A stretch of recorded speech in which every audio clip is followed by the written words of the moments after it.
My name is Bob Thompson. I'm a 25-year-old working at a small to medium-sized firm. Every day it's just back and forth between home and the office, but I always make it a point to stop by a certain place. It's a park near the subway station, and there's always someone sitting on a bench there. "Good evening." "Huh, you are here again," the reply came from a young woman. But with her long blonde hair, she looked like a typical rebel at first glance. Well, she really is a rebel, apparently the leader of some female gang. Why I am talking to her in the park, let's go back a few months. One day, I decided to take a shortcut through that park. It was dark, thought it was deserted, but there she was, Catherine, sitting on the bench. She had what looked like a bruise from a fight on her cheek. Concerned, I blurted out, "Are you okay?" But she snapped, "Mind your own business," and ran off. That was our first encounter. To be honest, it was pretty awful, but for some reason, I couldn't get Catherine out of my mind. It struck me because she reminded me so much of my younger self. Not that I was a rebel, but I had my wild days too. When my parents divorced, I was placed in an orphanage and grew up there for the rest of my childhood. No one ever visited, and I didn't get along with the other kids. Maybe it was childish pride, but I believed asking for help was admitting defeat and showing tears was for the weak. That mindset didn't change even after I left the facility at 18 and got my current job. Entering the working world without a clue and too proud to ask for advice. Whenever I messed up, I just apologize and try to fix things on my own, usually making things worse. The president, seeing all this, became concerned. The company I work for isn't big, so everyone's pretty close, including the president. When he invited me out for a drink, I thought for sure I was in for a lecture. But the president praised me, saying I was working really hard.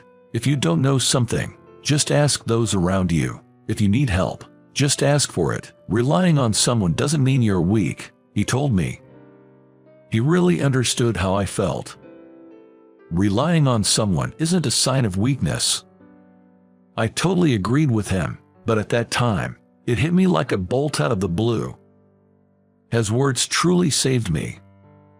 From then on, I stopped bottling up everything, and my mistakes significantly decreased. Catherine, she really reminded me of myself back then. So, I began visiting the park often, looking for her. I just wanted to talk with her for my own satisfaction. She frequented the park, and nearly 10 times, I'd approach her and she'd run away. Every time I saw her, she had some kind of injury, so I started carrying band-aids, hoping to give her one someday. On our 11th encounter, maybe she gave up or something, but she finally said, "You're so persistent," and we started talking. At this point, I was pretty stubborn myself, and my initial goal had shifted. I just wanted a proper introduction. So, when I got the chance to talk to her, I started with my story. I told her I was worried about her injuries and that it was unsafe for her to be alone. She responded with a scowl, "You're not my dad, are you?" But she gratefully accepted the band-aid I offered. I could tell that despite her tough exterior, deep down, she was a sincere person. Maybe it was because I gave her a band-aid, or she just wanted more, but she began coming to the park daily. We chat for about 10 minutes, and I learned that her name was Catherine. She was 20, the leader of a girls' gang, and she'd get into fights with her crew daily. One of the crew members, she's got quite the fiery temper, and she's like, "The card boss is too soft, so I'm gonna set things straight," and she started a fight with me. When I fought back hard, next thing I know, none of my crew was on my side anymore. She said, looking down sadly.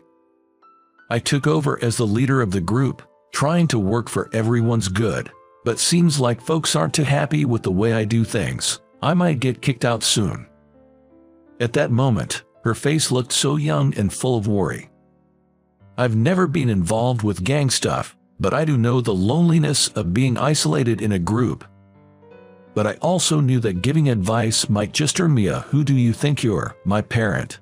All I can say is, being in charge is tough, was all I could muster in her support.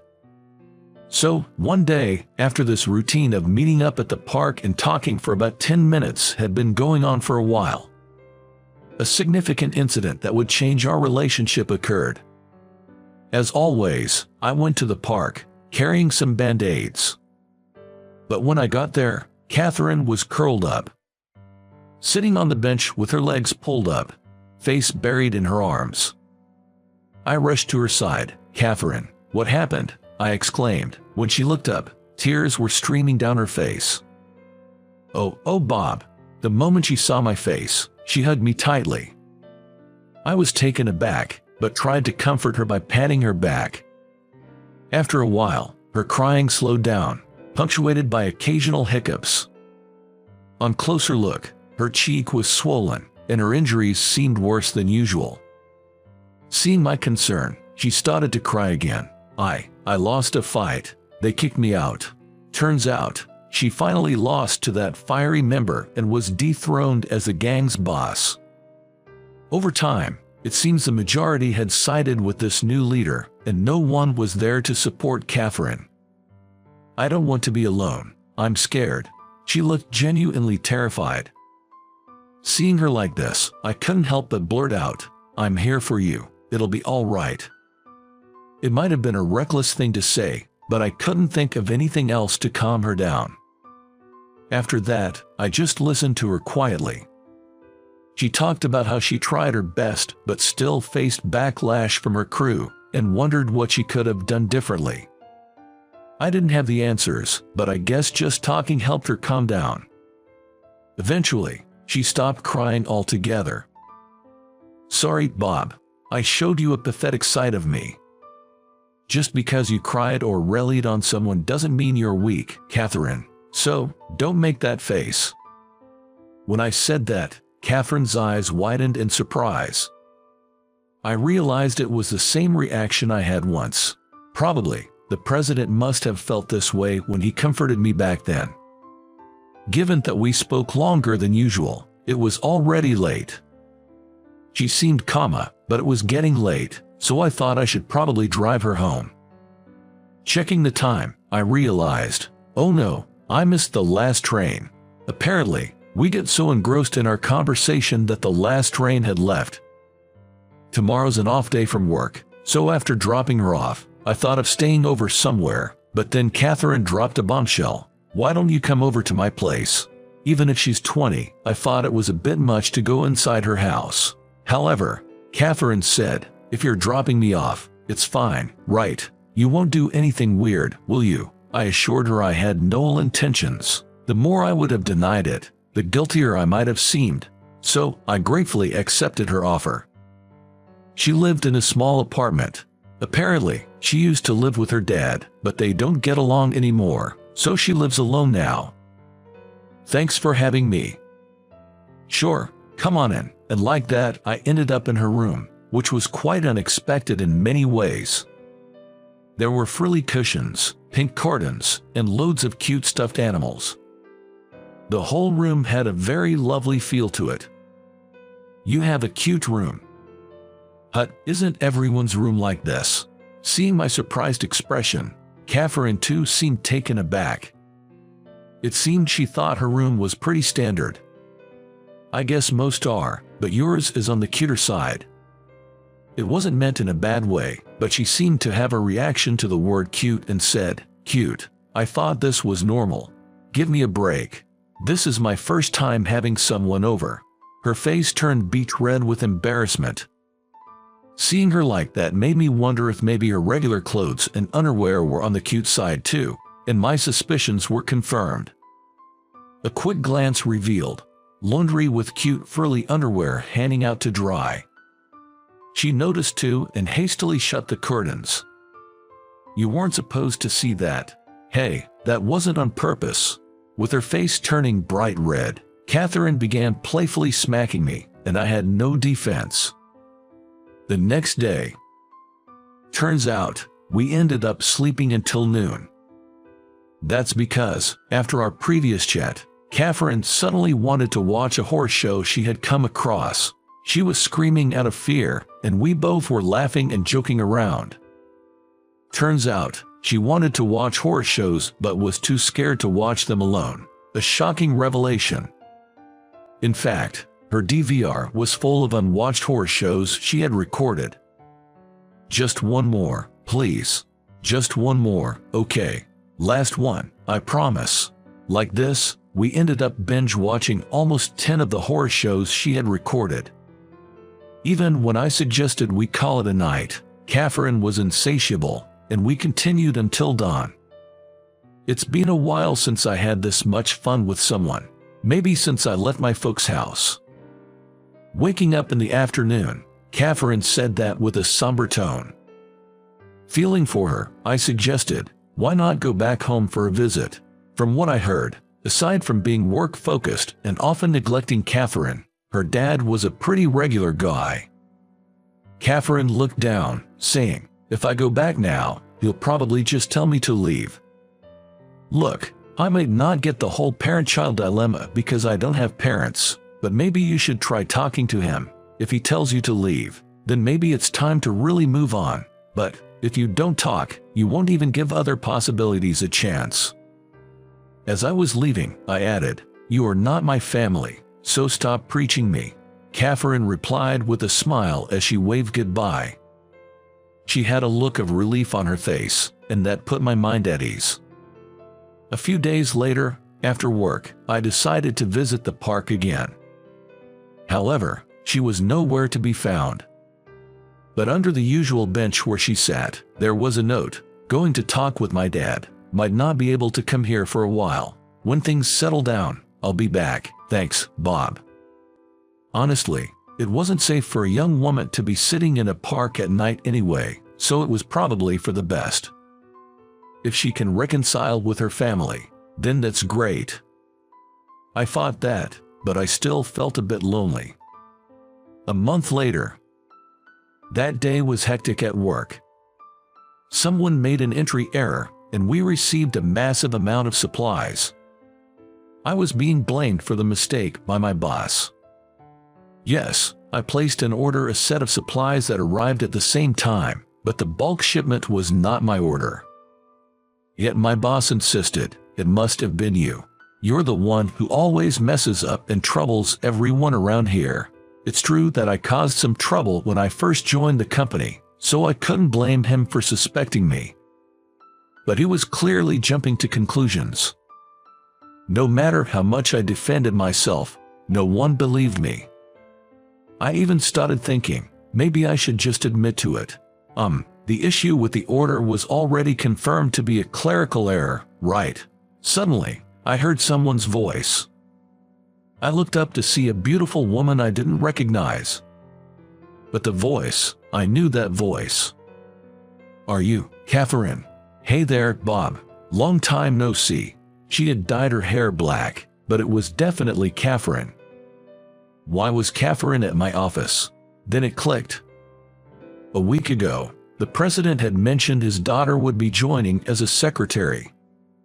She was still in training and was to be introduced formally later, but I never imagined that secretary was Catherine. I think it's not right to jump to conclusions just because you're suspicious. Besides, even if Bob, he maybe made a typo, you're the one who does the final check, right? I think it's unfair to only blame Bob. Sorry about that, Bob. I jumped the gun there. When confronted by Catherine, the boss broke into a cold sweat and said, right, I had a business call to make, and hurriedly left. Thanks, Catherine. You really saved me there. No big deal. Anything for Bob. Hey, Catherine, don't just drop the formalities with your coworkers. That's when the president made an appearance. He explained the situation again, and it turned out Catherine was his daughter. My advice had apparently been the catalyst for them starting to mend their father-daughter relationship.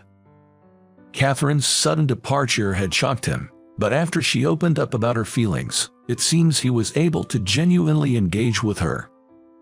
Thank you, Bob. Thanks to you, I can spend time with my daughter again. I'm embarrassed to admit, but I haven't been much of a father to her. That's why I saw her in you." I realized what he meant. The words the president told me were meant for his daughter as well. Those words, in a roundabout way, reached Catherine through me. "Thanks, Bob. Because of you, I'm not alone anymore. How many times have I told you not to drop the formalities at work? He is also your mentor here." Chiding Catherine, the president turned to me.